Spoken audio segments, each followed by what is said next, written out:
It's caught in the crossfire. A few minutes. Face screaming in fear announced sad news for King and Royal Family today 2019. Although everyone is excited that Prince Charles will be the next king, it will come at a time when Britain is in its darkest hour. Charles will become king upon Queen Elizabeth's passing. The people of England just love the Queen, who is the longest reigning living monarch to date. Over the decades, she has given countless support to so many and has impacted millions of lives. While it may be something that is certainly not fun to think or speak about, most people can't help but wonder what will happen when Queen Elizabeth II passes away, and how will her death impact Britain. The day that the Queen passes away will absolutely be a devastating day for everyone. There will be tears and mourning, with everyone remembering all the good she has done over the past 6 decades. The people of England will be sharing stories and memories, and although it will be quite a sad event, the fond memories are sure to elicit smiles from many people. Obviously, the members of the royal family will know the sad news before the public or the news media. Another obvious fact is that at the present time, no one knows what the cause of death will be, so we can't say if it will be expected at that particular time or not. However it sadly happens, we can expect an official announcement.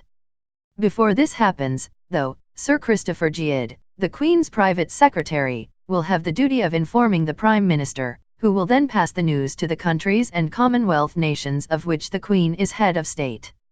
News media outlets in England, such as the BBC, will make their statements, as will news media all over the world. It is said that news broadcasters in England actually rehearse their statements well ahead of time, and know exactly what they will say and where when they deliver the sad news. On the evening of the Queen's death, Prince Charles will make an official statement as well. Upon the death of Queen Elizabeth, Britain will have a 12-day mourning period. It is during this time that the Queen's body will be transported to Buckingham Palace, given that she passed away in a different location. Flags will begin to fly at half-mast, and the Queen's casket will likely be at Westminster Hall so that the members of the public can pay their respects to the monarch. Also during this time, funeral arrangements will be made, and all comedy shows cancelled until after the funeral. The funeral will more than likely take place at either St. Paul's Cathedral or Westminster Abbey. On the day that Queen Elizabeth is laid to rest, the royal family can expect a huge turnout. People from around the country and the world will be present to say their final goodbyes to the Queen, who is so near and dear to many. On this day, UK banks will not be open for business and the London Stock Exchange will close as well. Residents of England can likely expect many businesses to close for the day, which will then be named as a holiday. The death of the Queen will no doubt have a huge impact on Britain. Thousands of hours of labor will likely be lost, costing the British economy a significant amount of money. This will definitely be a sad time for England and the world, since the fact that Queen Elizabeth has been on the throne for so long means that she is the only monarch that many people have ever known. The royal family tree of Britain's monarchy is quite a thing to behold. King George V, the first monarch from Britain's House of Windsor, and his wife Mary of Teck had 6 children. 4 of those offspring proceeded to have kids of their own.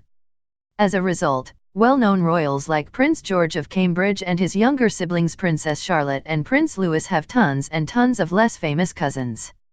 The House of Windsor is a relatively young dynasty. King George V, a grandson of Queen Victoria, inherited the throne in 1910. Like his father King Edward VII, he was a member of the House of Saxe-Coburg and Gotha. The German dynasty was injected into the British monarchy by Albert, Prince Consort, the husband of Queen Victoria.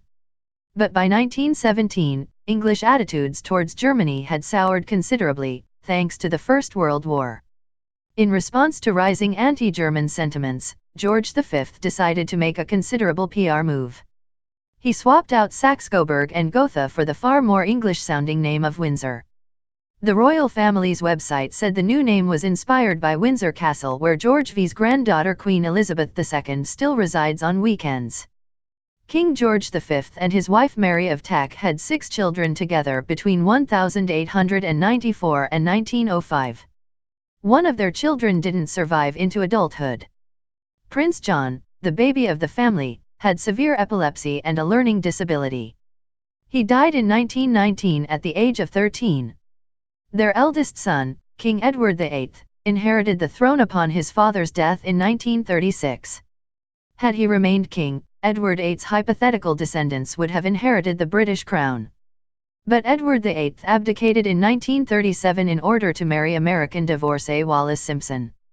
The controversial couple, who were rumored to harbor Nazi sympathies, never had children. Thanks for watching. Please like and share the video in social networks. We'll be right back to you as fast as we can.